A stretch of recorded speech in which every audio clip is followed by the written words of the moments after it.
Now we are starting about the neonatal jaundice. First thing first, what is clinical jaundice? Clinical jaundice is seen at a bilirubin level which is more than clinical jaundice is seen at a bilirubin level of more than or equal to 5 milligram per deciliter. So this is clinical jaundice. Okay.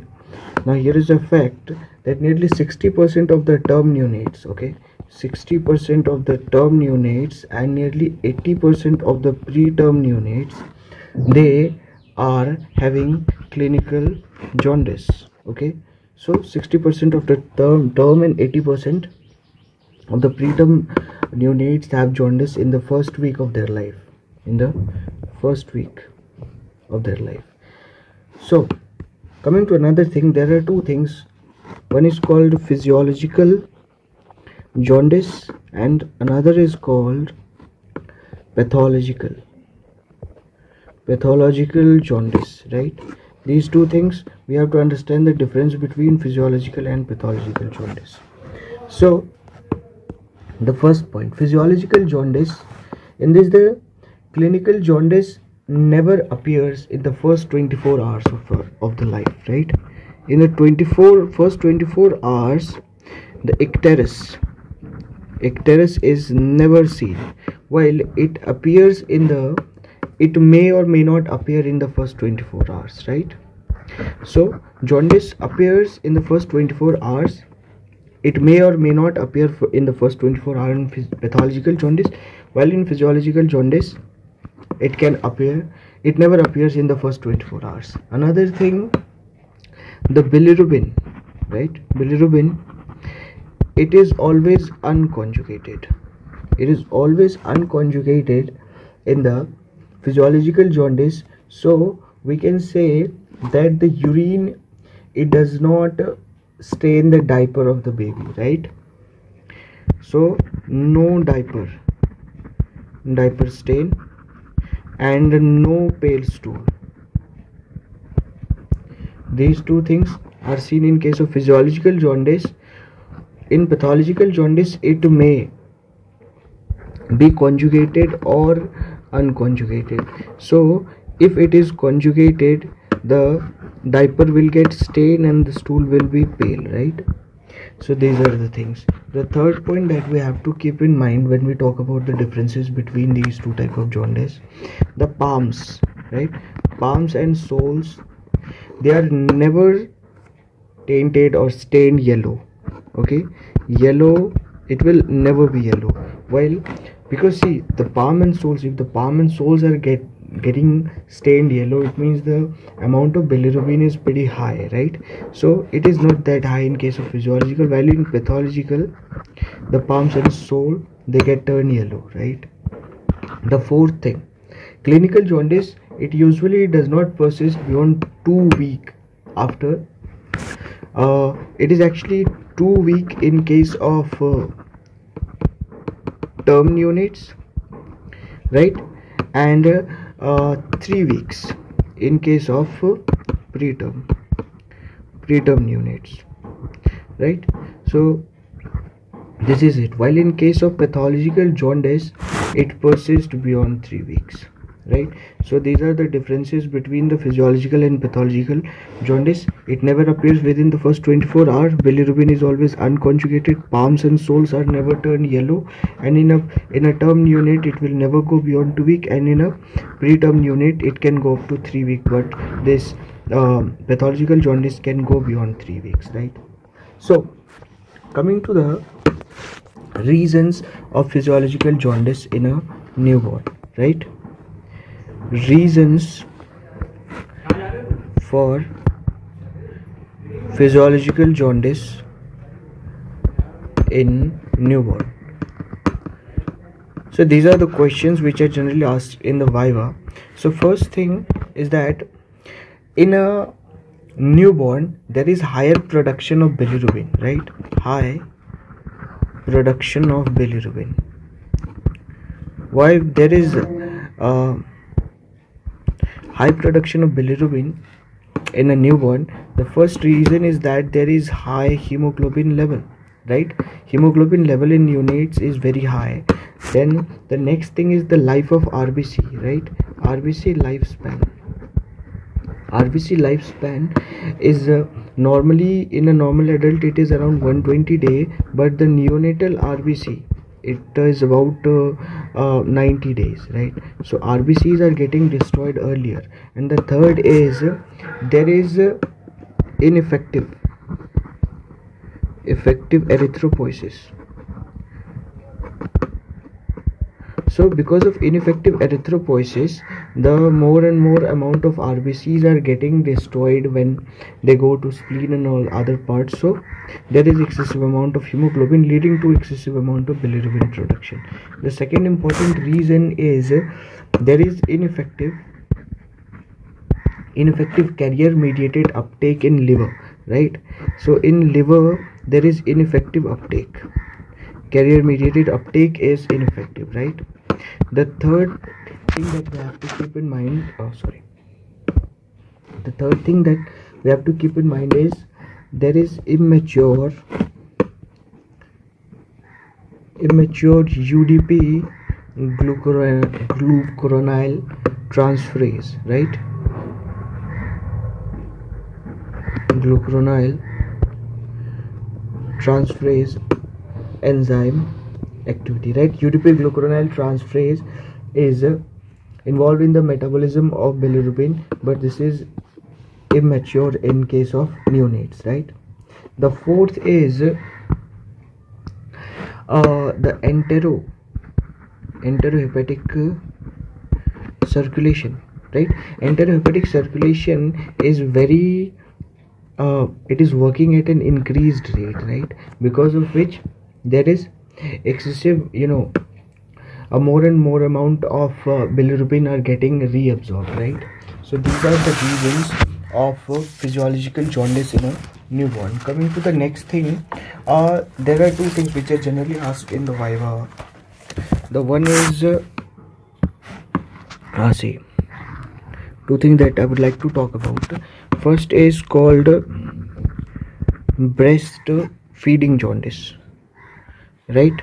Feeding jaundice. And another is called breast milk jaundice, right? These two things are frequently asked to know the difference between these two things, right? So first, breastfeeding jaundice, feeding, right? So this feeding thing is inadequate. This feeding thing is inadequate, right? Here the feeding is inadequate, while in breast milk jaundice the substance in the milk is doing some problem, right? Substance like pregnenolones or some free fatty acids, right? These things, they are actually interfering with the conjugation of bilirubin,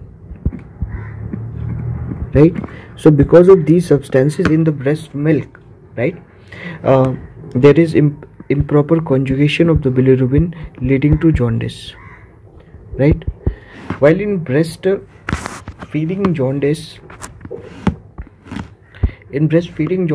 there is inadequate amount of breastfeeding leading to dehydration, right? Dehydration which leads to relative polycythemia,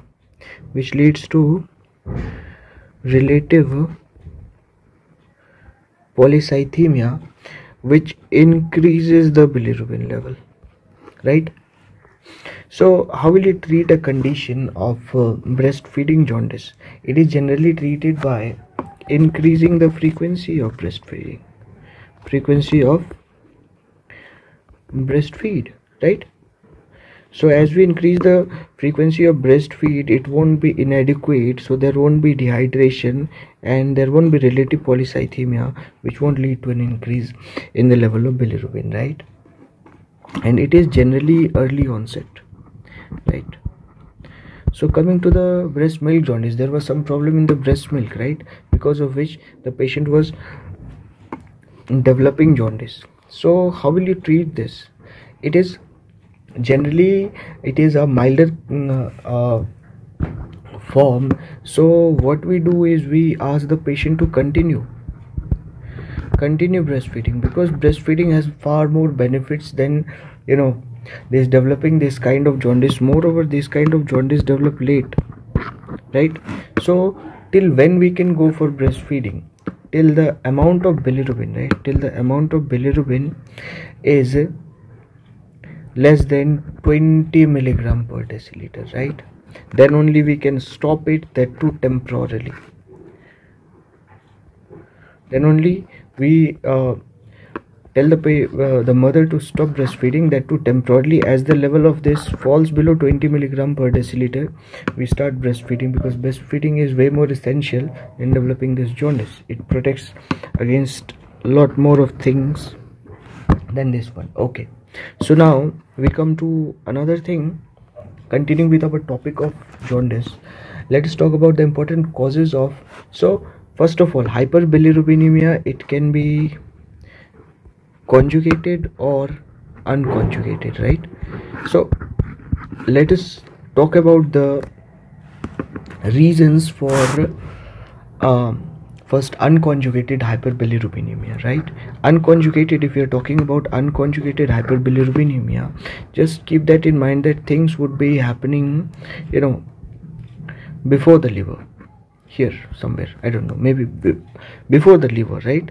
Everything that we'll be talking about will be happening before the liver. So let us talk about the causes of unconjugated hyperbilirubinemia, right? It can be due to, first, increased production, right? Increased production of bilirubin, right?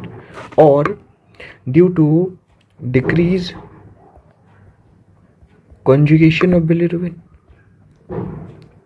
These are the two main reasons why there will be an increase in the amount of unconjugated bilirubin. So what are the conditions where there is increase in the production of bilirubin?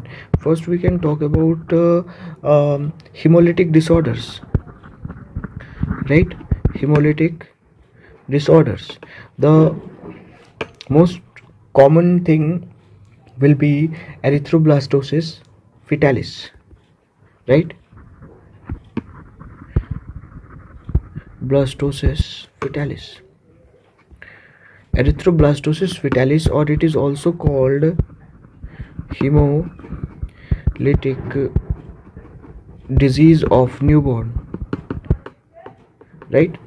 Erythroblastosis fetalis, and it is the most common cause of neonatal jaundice in the first 24 hours of life, right?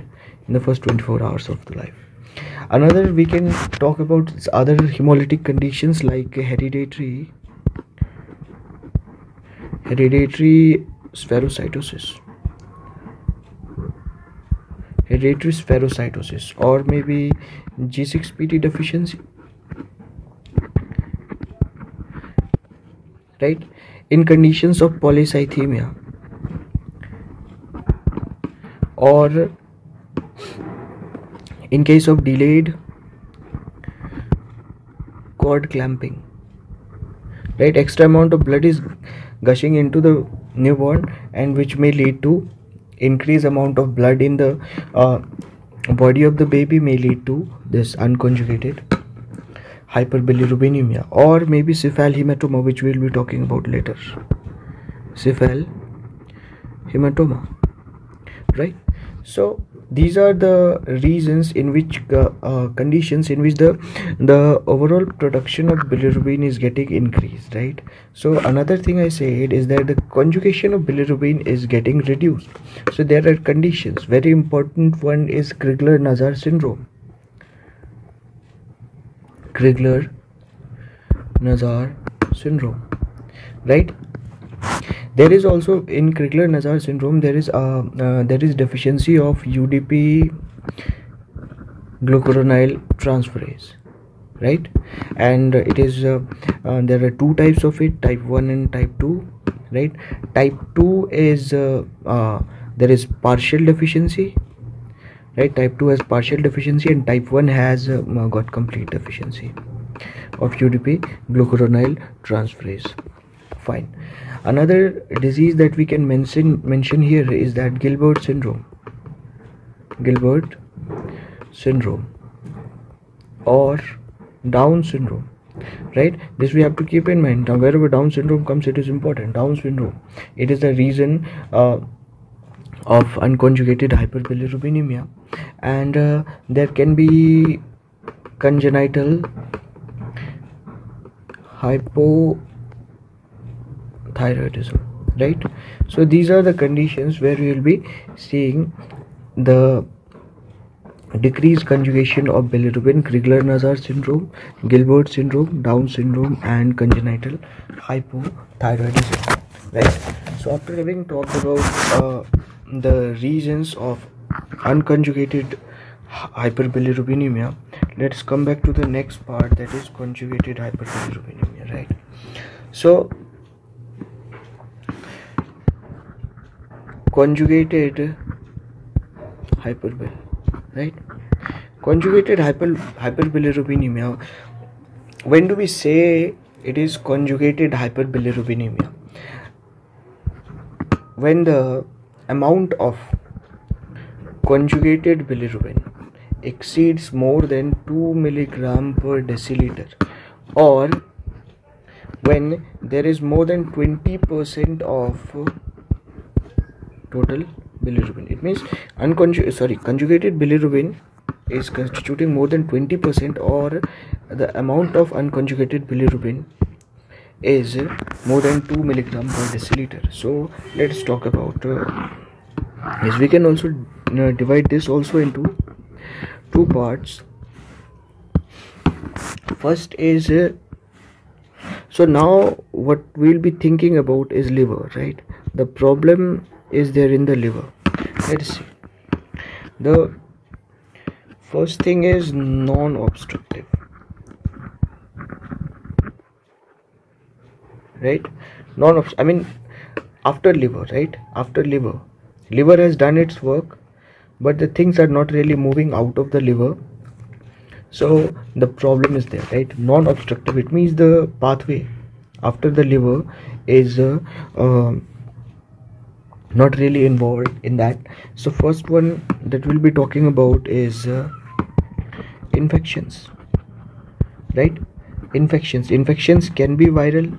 Example, Epstein-Barr virus, maybe cytomegalovirus, maybe hepatitis B virus, or maybe bacterial, right? Bacterial congenital tuberculosis, right? Syphilis, right?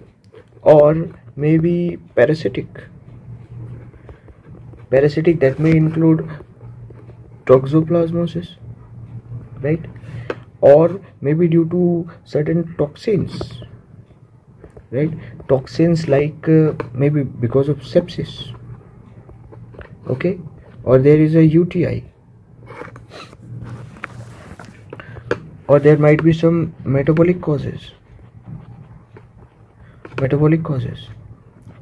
right, which may include alpha-1 antitrypsin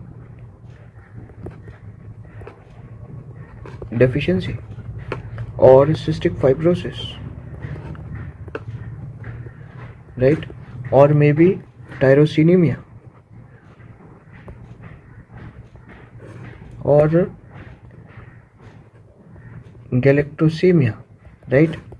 Or hereditary fructose intolerance, right? Or maybe it can be idiopathic.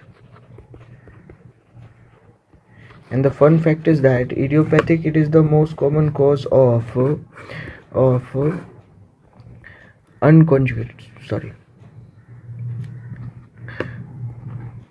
conjugated hyperbilirubinemia in neonates, right?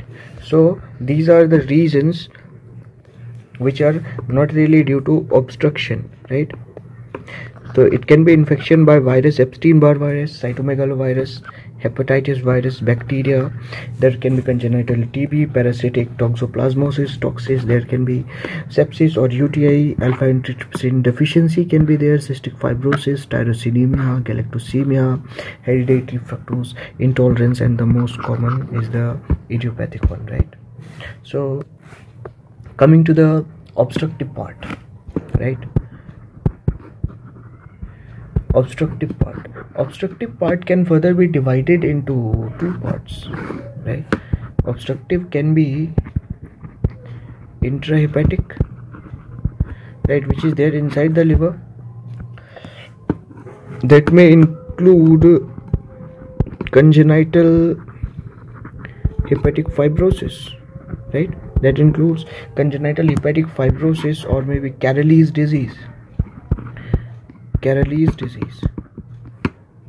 or PFICC, yeah, progressive familial intrahepatic cholestasis, or a very important one is Alagille syndrome. Alagille syndrome, there is a triad of it. What is this? Triangular facies, right? Or pulmonary stenosis and butterfly vertebra, right? So this is how I had remember it, BPT, right? So butterfly vertebra, pulmonary stenosis, and T is the triangular facies. Or it can be due to Dubin-Johnson syndrome, or maybe due to Rotor syndrome, right? So these are the conditions in which there is intrahepatic causes of conjugated hyperbilirubinemia, right? Carelli's disease, Alagille, right? Dubin-Johnson and Rotor. Okay, coming to the next part, the one extrahepatic. These are the surgical causes of jaundice. Extrahepatic can be EHBA, EHBA, extrahepatic biliary atresia, right? There can be stone, there can be choledochal cyst, there can be stricture or a mass, right? Now talking a few things about EHBA, extrahepatic biliary atresia. The screening test that is done for this is called HIDA scan, right? HIDA scan, or it is also called hepatic scintigraphy, and the treatment is surgery, right? Surgery, the name of the surgery is very important. It is called Kasai procedure, right? And this thing, EHBA, it is the most common indication of liver transplantation in children, right? So it was all about this extrahepatic cause. It can be because of EHBA, stone, choledochal cyst, stricture, or mass. So coming back to the another part of it,